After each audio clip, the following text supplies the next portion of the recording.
At a family dinner, my son-in-law raised his glass and bragged, "I'm flipping the family beach house. Easy profit." Everyone celebrated around the table. I just smiled and said nothing. He didn't know I'd quietly bought that house years ago. He didn't know that during his toast my phone lit up with a message from a complete stranger. Someone with evidence I didn't want to believe. Fake permits, hidden debts, a scheme that went far beyond simple fraud. And the person orchestrating it all alongside him when I found out who had shattered everything I thought I knew about my own family. Before I show you that text message, prove you're really here, drop your location and time below. Only those who comment get the full story. Are you in or out? The late August heat had finally broken by the time everyone gathered around my dining table. I'd grilled burgers earlier, and the smell of charcoal still hung in the air. I looked across the table at my two daughters, Corinne, 36. My eldest, restless as always, phone face down on the table, but her fingers constantly drifting toward it. 15 years in real estate had taught her how to read people, how to make them want things they didn't know they needed. And Juliet, 34, my baby, glowing all evening beside Spencer, that smile of hers lighting up the room. Second-grade teacher, patient as her mother had been. 7 years since Caroline passed. She would have loved seeing both girls here tonight. "Uncle Preston, you gonna eat that last burger?" my nephew Kyle called down the table. Everyone laughed. My brother-in-law Curtis was telling some fishing story while Judith kept correcting his details. Then Spencer stood up and tapped his glass. The conversation died. Spencer had that way about him, confident, smooth, commanding attention without effort. He flashed his trademark smile. "I've got an announcement. I'm flipping the family beach house on Seabreeze Lane.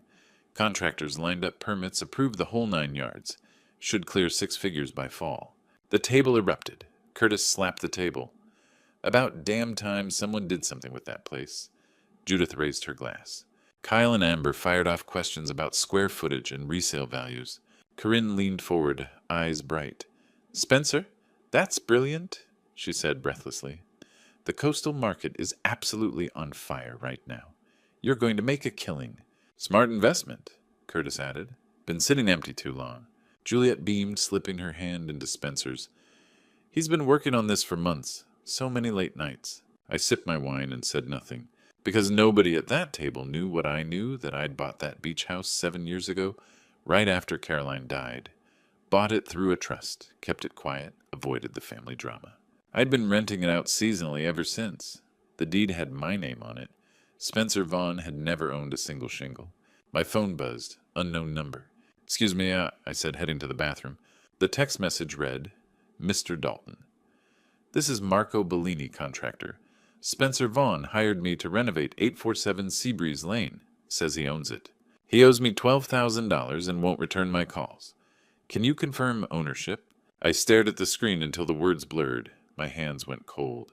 When I returned to the table, forcing my face calm, I caught something I'd missed before. Corinne leaning close to Spencer, whispering in his ear, her hand resting on his forearm, lingering. The way they both smiled. Something intimate in that gesture. I texted Marco back, "Where can we meet?" As I looked up, I watched Corinne's hand slide slowly off Spencer's arm. Watched how she tilted her head toward him. How his smile changed when she spoke. My eldest daughter and my son-in-law. Whatever was happening with that beach house, I had a sinking feeling it involved more than just Spencer. 3 days after Spencer's announcement, I drove 90 minutes down the coast to meet Marco Bellini. I'd spent those days doing what engineers do, verifying licenses, cross-checking county records, preparing for whatever I was about to learn. The coffee shop sat 2 blocks from the beach house. Marco had picked a corner table. When I walked in, he stood mid-40s, solid-build hands that showed a lifetime of work. His handshake was firm, but his eyes were tired. "Mr. Dalton, thanks for meeting me. Just Preston. And thank you for reaching out." He'd brought a folder thick as a phone book, spread it across the table, contracts, permits, photos, invoices, the paper trail of an honest man getting taken. "This is the contract." Marco slid it toward me. "Signed by Spencer Vaughn, owner of 847 Seabreeze Lane." Spencer's signature looked neat and confident, and these are the permits he showed me. Marco tapped another stack. County letterhead official stamps, permit numbers in neat rows. They look legitimate. I've been doing this 20 years. I know what permits should look like. I pulled out my laptop, opened the county database. "Give me those permit numbers." Marco read them off while I typed. Each search came back the same, no results found. These numbers don't exist in the system. They're completely fabricated. Marco's jaw tightened. He forged government documents. I turned the laptop around, showed him the property deed. I bought this house 7 years ago after my wife passed. Spencer Vaughn has never owned it. Jesus. Marco sat back. He told me the family had approved everything. Said someone in real estate was handling the county paperwork. Made it sound completely legitimate. That phrase stopped me. Someone in real estate. Yeah. He kept saying she's got connections at the county and she knows how to handle permits. I assumed he meant his wife. My mind was already working through it, cataloging facts the way I used to catalog structural loads. Juliet taught second graders, but Corinne had spent 15 years in real estate. Corinne knew every inspector in Riverside County.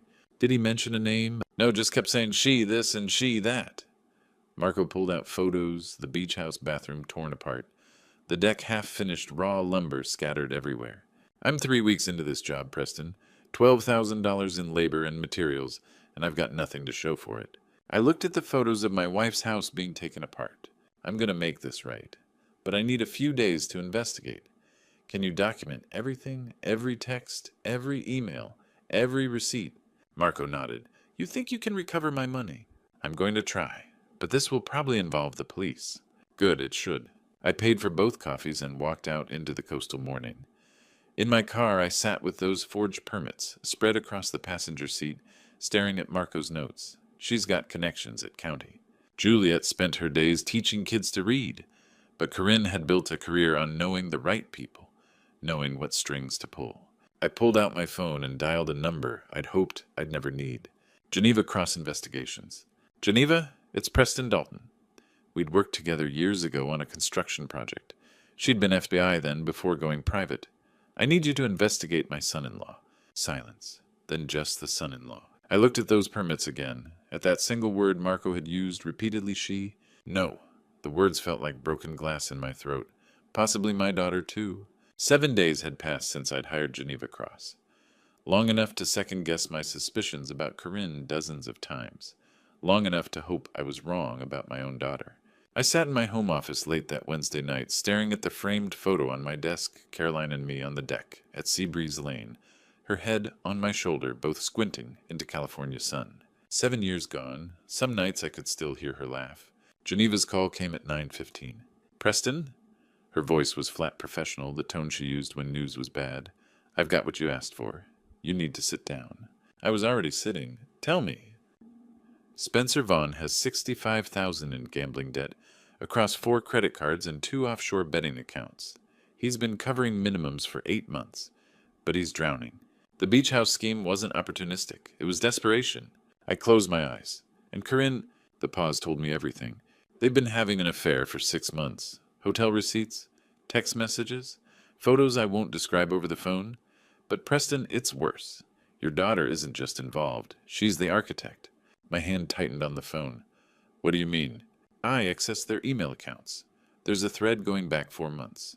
Corinne came up with the plan. She has county connections through her real estate work. She taught Spencer how to forge the permits. The whole scheme was her idea. The room tilted. I pressed my palm flat against the desk. There's an email from 4 months ago, Geneva continued. Corinne to Spencer, quote, Dad bought that house 7 years ago through a trust. Nobody knows but me and the estate lawyer. We hire a contractor, start the work, then vanish before Dad notices. By the time he figures it out, we'll have cashed out and disappeared. He won't press charges against his own daughter. I couldn't speak. Spencer replied 2 months ago. He was nervous, said Juliet was getting suspicious every time he came home late. Corinne told him to relax. She said Juliet was naive and would believe anything. Is there more? The most recent email is 3 weeks old. Corinne wrote, Juliet just told me she's pregnant. She's telling the family tonight. This actually makes it easier. She'll be too distracted with the baby to chase us. We moved the timeline up. 1 month max. The words landed like blows. My younger daughter was 3 months pregnant. My older daughter was sleeping with her husband. Together, they were planning to steal my house, abandon Juliet, and disappear with my grandchild on the way. Preston, Geneva's voice cut through. You still there? Send me everything, I said quietly. Every email, every photo, every receipt. Already in your inbox. I'm guessing you'll want to involve police. I can put you in touch with a detective who specializes in... Not yet. My voice was steadier than I felt. I need to talk to Juliet first. She deserves to hear this from me, not from a cop. Geneva was silent a moment. For what it's worth, I'm sorry. I've been doing this 15 years. This is one of the worst I've seen. After we hung up, I sat in the dark, watching my inbox load. 83 emails, hotel invoices from San Diego, Santa Barbara, Palm Springs, text messages with timestamps and GPS coordinates, photos. Corinne and Spencer at restaurants and hotel lobbies, hands intertwined. My phone buzzed. A text from Juliet. Hi, Dad. Can we do lunch tomorrow? I have some exciting news to share. Love you. I stared at the screen, my daughter's words glowing in the darkness. She had no idea her world was about to shatter, and I was the one who had to break it. I'd barely slept. Now I forced myself up the walkway, preparing to smile and congratulate, while carrying the weight of what her husband and sister were doing behind her back. Juliet opened the door, face radiant. Dad! She threw her arms around me, and I held on longer than usual, memorizing this moment before everything shattered. The kitchen smelled like home-cooking roasted chicken fresh bread. She'd clearly started nesting already. We made small talk while she set out plates, her movements quick and excited. I watched her happiness knowing what was coming. She could barely sit still, practically vibrating with excitement. Dad, I have news. The best news? Her hand moved to her stomach. I'm pregnant. 3 months along. We wanted to wait until the first trimester was over to tell everyone, but I couldn't keep it secret from you. I stood, pulled her into a tight hug. That's wonderful, sweetheart. Your mother would be so happy. 3 months pregnant. Exactly 3 months that Spencer had been sleeping with Corinne at that hotel every Tuesday afternoon. Juliet talked nonstop soft yellow paint for the nursery, maybe Hazel or Nora, for a girl a February due date, right after Valentine's Day. Spencer's been working so hard lately on the beach house project. He comes home exhausted, but he's so excited about it. He keeps saying it's going to set us up perfectly for the baby's future. We'll finally have real financial security, Dad. I can take a full year off teaching. I bit down hard, forced myself to nod. The beach house he doesn't own. The money he's planning to steal. The future he's planning with your sister. I told Corinne last week, you know I can't keep anything from my big sister. But she's been weird lately. Kind of distant and distracted. She barely reacted when I told her. I hope she's not jealous that I'm having a baby before her. She's always been competitive about everything. Jealous wasn't the word for what Corinne was. Calculating. Cruel. A woman who could betray her pregnant sister without a second thought. Lunch continued. I operated on autopilot, responding appropriately while my mind spun. Protect the property or protect my daughter's heart. Expose the truth now or wait. Every option ended in devastation. Dad, you look like you're a million miles away. Is everything okay? I was just thinking about your mom. Wish she could be here for this moment. Juliet's eyes filled with tears. Me too. Every single day. After lunch, I promised to call soon. Hugged her one more time at the door. I sat in my car outside her house, both hands gripping the steering wheel, until my knuckles turned white. Inside, my pregnant daughter was planning a nursery with money her husband intended to steal, trusting a man who was sleeping with her sister, and plotting to abandon her with a newborn. I pulled out my phone with shaking hands and called Norman Kelsey. He answered on the second ring, hearing something in my voice immediately. Preston, what's wrong? Everything I wanted to shout. My family is destroying itself, and I'm the only one who knows. Instead, I said, I need to see you, Norman. Now, it's about my family. That evening, after 2 exhausting hours with Norman Kelsey, reviewing evidence and weighing legal options, I texted Juliet, can you come over tonight? Just you. It's important. She replied immediately, Dad, you're scaring me. Is someone sick? Just come, sweetheart. 7 o'clock. When her car pulled into the driveway exactly on time, it felt like I was about to detonate a bomb in my daughter's life, because that was exactly what I was about to do. Norman's warning echoed in my head. Tell her tonight before they execute the loan fraud. Juliet arrived pale and tense, purse clutched tight. Dad, what's going on? You're really freaking me out. Sit down, sweetheart. I gestured to the couch. The folder on the coffee table sat between us like an unexploded ordnance. What I'm about to tell you will be very hard. It's about Spencer. And the beach house. And... I paused. And Corinne, her brow furrowed. What about them? Please just tell me. I spoke carefully. I own the beach house. I bought it 7 years ago after your mother passed. Her eyes widened. I didn't know. Spencer said it was still tied up in Mom's estate. Spencer lied. He hired a contractor to renovate my property without permission using forged county permits. I showed her the fake permits contracts and photos of the half-demolished bathroom and deck. Juliet shook her head. There must be some mistake. Maybe he misunderstood. Juliet. I kept my voice steady. He owes that contractor $12,000, and he owes $65,000 more in gambling debts, online betting, offshore accounts. For 2 years, I slid the financial records across the table. Statements, screenshots, interest charges stacking endlessly. Her color drained. Gambling. He doesn't gamble. He would have told me. He's been hiding it. Secret credit cards, accounts only in his name. Silence swallowed the room. She stared at the numbers, trying to reconcile them with the man she loved. There's more, I said quietly, and this will hurt the most. Tears filled her eyes. What else? Spencer's been having an affair for 6 months. No, she whispered. With who? I pushed the surveillance photos toward her. Spencer and Corinne entering a San Diego hotel, timestamps. Clear leaving hours later. Her eyes fixed on the images, disbelief freezing her face. I opened the tablet. Read these yourself. I'm so sorry. Corinne's emails glowed on the screen. She's so naive. She'll believe anything he says. Another message followed. Juliet told me about the baby. This makes it easier. Pregnant women get emotional. We move up the timeline.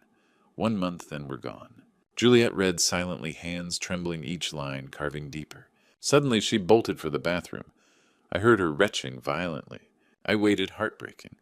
This was my daughter, and I had shattered her world to save it. She returned minutes later, mascara streaked, face ghost pale, eyes hollow. Standing in the center of the room, one hand guarded her belly, the other braced on the sofa, she whispered, My sister, my husband, my baby. She looked at me desperate. I wanted to confront them, both of them, together. I began to suggest waiting, but she shook her head. Not yet. I need a few days. I need to think. I don't even know what I need. Time, I said gently. You need time. She nodded through tears. Will you be there when I'm ready? Always, sweetheart, I said, pulling her into my arms, without hesitation or doubt, always. 3 days later, after Juliet had cried, until nothing remained, and found an unexpected core of strength, I sent 2 carefully crafted messages. To Spencer, family meeting at my house tonight, 7 p.m., important matter. To Corinne, we need to discuss the Seabreeze property. My house 7 tonight. Come alone. I sent them 15 minutes apart. Neither knew the other was invited.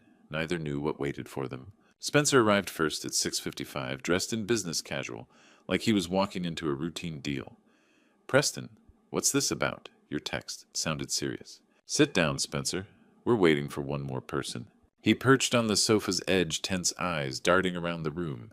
Corinne arrived exactly at 7, blazer crisp, heels sharp. She stepped inside, saw Spencer, and froze. What's going on? Why is he? Juliet emerged from the kitchen. Hello, Corinne. Recognition hit instantly. Fear followed. Juliet's voice was calm, cold, unrecognizable from the shattered woman days earlier. Sit down, both of you, now. They obeyed, trading panicked glances as their confidence began to crack.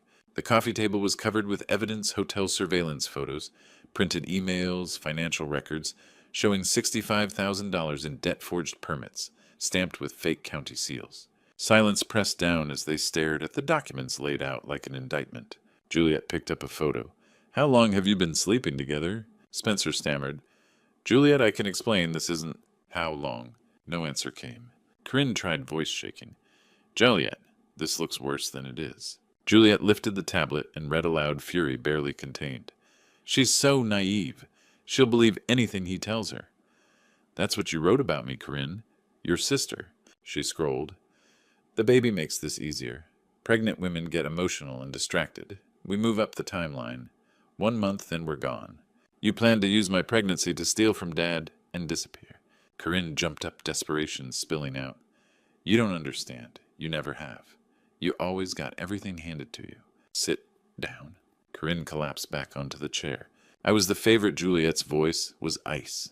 You're sleeping with my husband while I carry his child. You're stealing from our father, and you think you're the victim. Corinne exploded, years of resentment pouring free. Yes, Mom loved you more. Dad loved you more. You got the easy life, the job, the marriage, his attention, while I fought for scraps. Stop, I said sharply. That's not true. Your mother and I loved you both equally, always. Corinne turned on me. You bought Mom's beach house and hid it from us. I offered it to everyone in the family.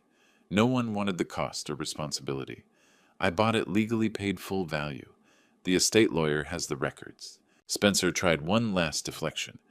Maybe we can calm down and work out some arrangement. Arrangement! Juliet laughed bitterly. You forged documents. You stole from my father. You betrayed me for 6 months while I was pregnant. She stood, one hand on her belly. Get out. Both of you. Out of my father's house. Now. Juliet, please. Corinne reached out. Get out. They fled like thieves. The door slammed. Outside, Corinne's car tore away Spencer's close behind. Juliet stood trembling, breath-ragged grief and adrenaline colliding. I'm staying here tonight, she said quietly. I can't go back. Ever. Of course, I said, holding her. Tomorrow I would file criminal complaints. Tonight I held the daughter I could still protect. The next morning I walked into the Riverside County Sheriff's Station carrying a folder nearly 3 inches thick. Detective Kimberly Vaughn looked up from her desk as I approached, and whatever she saw on my face told her this was no routine complaint. I want to report multiple felonies, I said. Fraud, forgery, conspiracy to commit grand theft. And 2 of the people involved are my family. Detective Vaughn, early 40s, with 20 years on the force and eyes sharpened by countless betrayals, gestured for me to sit and opened her notebook. I laid out everything. The beach house at 847 Seabreeze Lane, the Forge County permits. Marco Bellini's $12,000 in unpaid contractor fees. Spencer's $65,000 in gambling debt, the 6-month affair with my older daughter, and the emails detailing plans to steal my property and abandon my pregnant younger daughter. She reviewed the evidence carefully for 90 minutes. Finally, she said, Mr. Dalton, this is exceptionally thorough. Clear-cut fraud, conspiracy, forgery. A textbook case. Then she met my eyes. You understand that if we prosecute your daughter could face significant prison time. These are serious felonies. I understand, I replied, but if I don't stop them, they'll do this to someone else. Someone without the means to fight back. She nodded. We'll move quickly. Day 1. Spencer was arrested at his office and charged with fraud, forgery, and conspiracy to commit grand theft over $200,000. Local news covered it. I kept Juliet shielded from cameras and reporters. Day 3. Corinne was arrested at her apartment, charged with conspiracy aiding and abetting fraud and misuse of professional credentials. The family reaction was explosive. Uncle Curtis called furious. How could you turn in your own daughter? Aunt Judith left a tearful voicemail saying I had destroyed the family. Cousins stopped answering my calls. The family split in 2, those who believed in accountability, and those who believed blood excused everything. I told them all the same thing. I didn't destroy this family. They did when they chose betrayal. Week 1.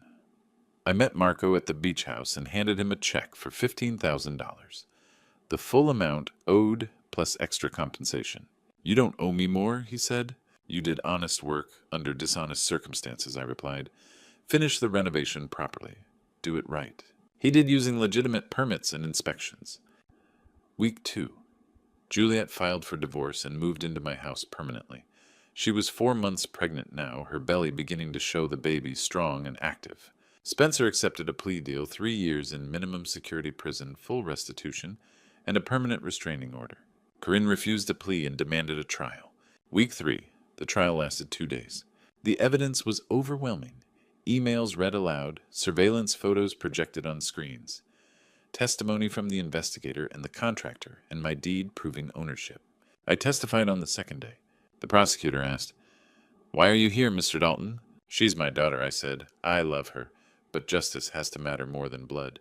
The jury deliberated 4 hours. Guilty on all counts. 2 years in state prison followed by probation.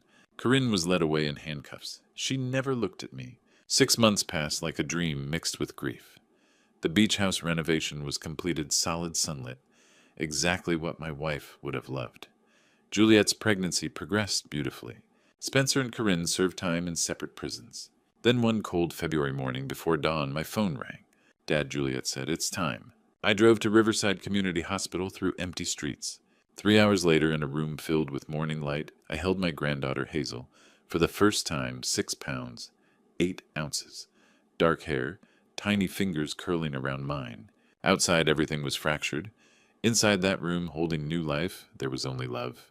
8 months after Corinne's conviction, 3 months after Hazel's birth, I found myself sitting in the parking lot of the Women's Correctional Facility. My phone screen glowed with photos. Hazel's first smile, her tiny hand wrapped around my finger, Juliet laughing while holding her daughter. I'd printed these photos and brought them with me. The guard at the entrance told me Corinne had the right to refuse the visit. Part of me hoped she would, to make this easier. I waited in the sterile visiting room, hands slightly trembling. A guard appeared. She almost didn't come down, said she doesn't deserve to see you. Please tell her I brought pictures of Hazel, her niece. 5 long minutes passed. The door opened. Corinne appeared in orange prison scrubs. Hair pulled back, no makeup, maybe 20 pounds lighter, looking 10 years older.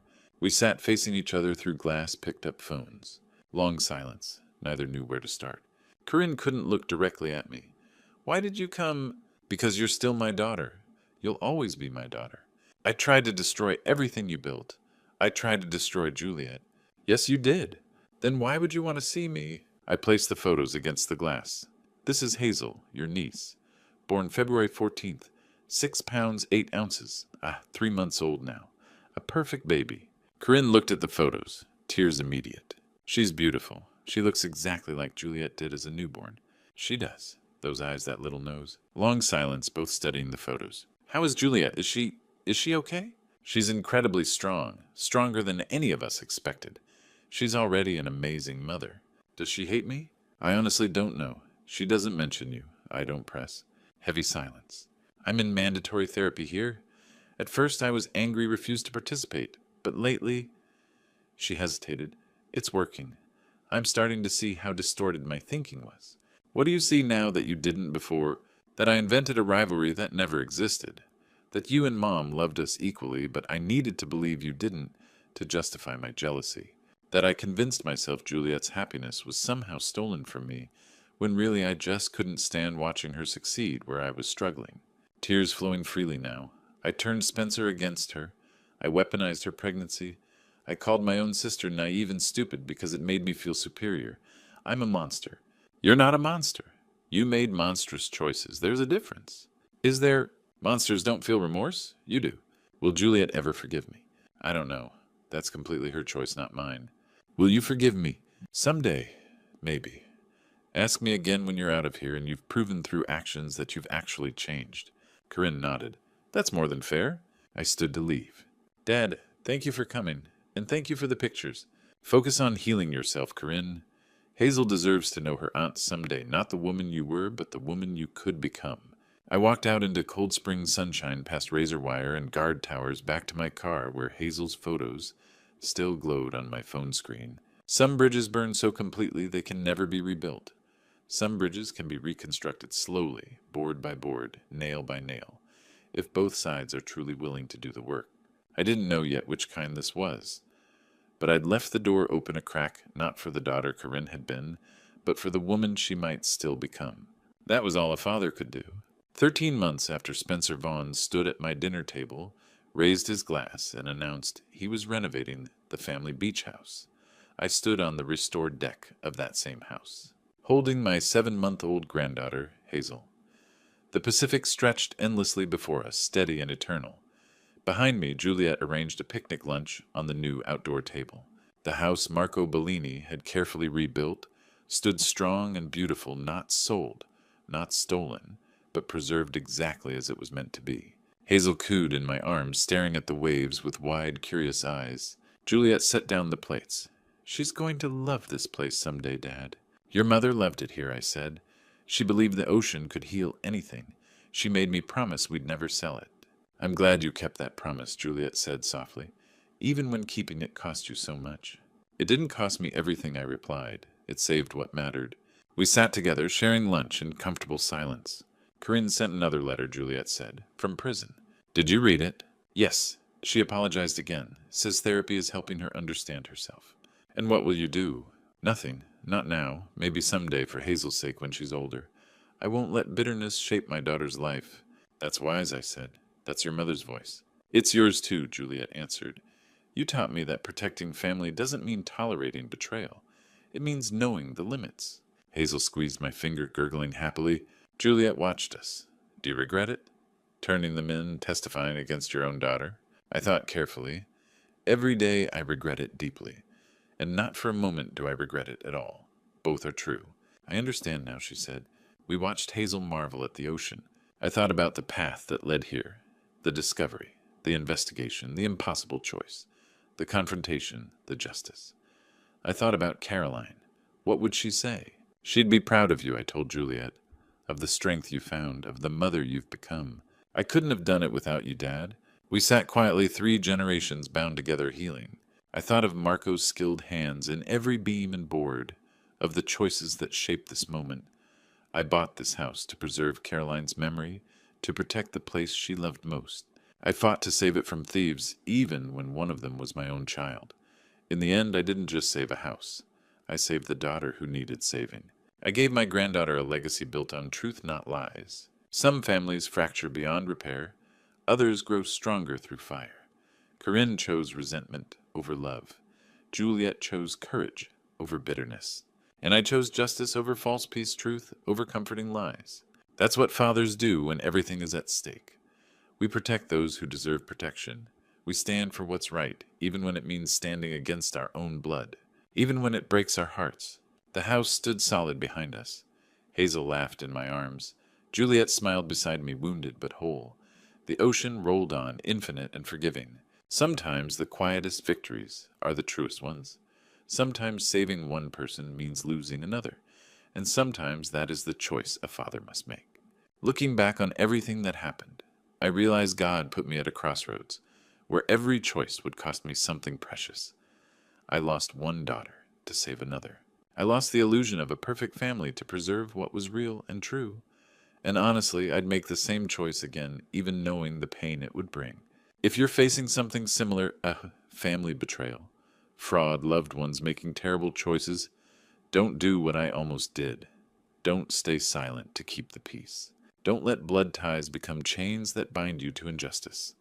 I learned the hard way that protecting family sometimes means protecting them from each other, even when it breaks your heart. Here are the lessons God taught me through this nightmare. First, love without boundaries isn't love, it's enabling. Real love says no when it needs to. Second, justice delayed is justice denied. The longer you wait, the deeper the damage goes. Third, sometimes saving one person means losing another. That's not failure, that's choosing who deserves your protection. These grandpa stories aren't the kind you tell around a campfire. They're grandpa stories about hard choices and harder consequences. Every true story I've shared here cost me tears to live through.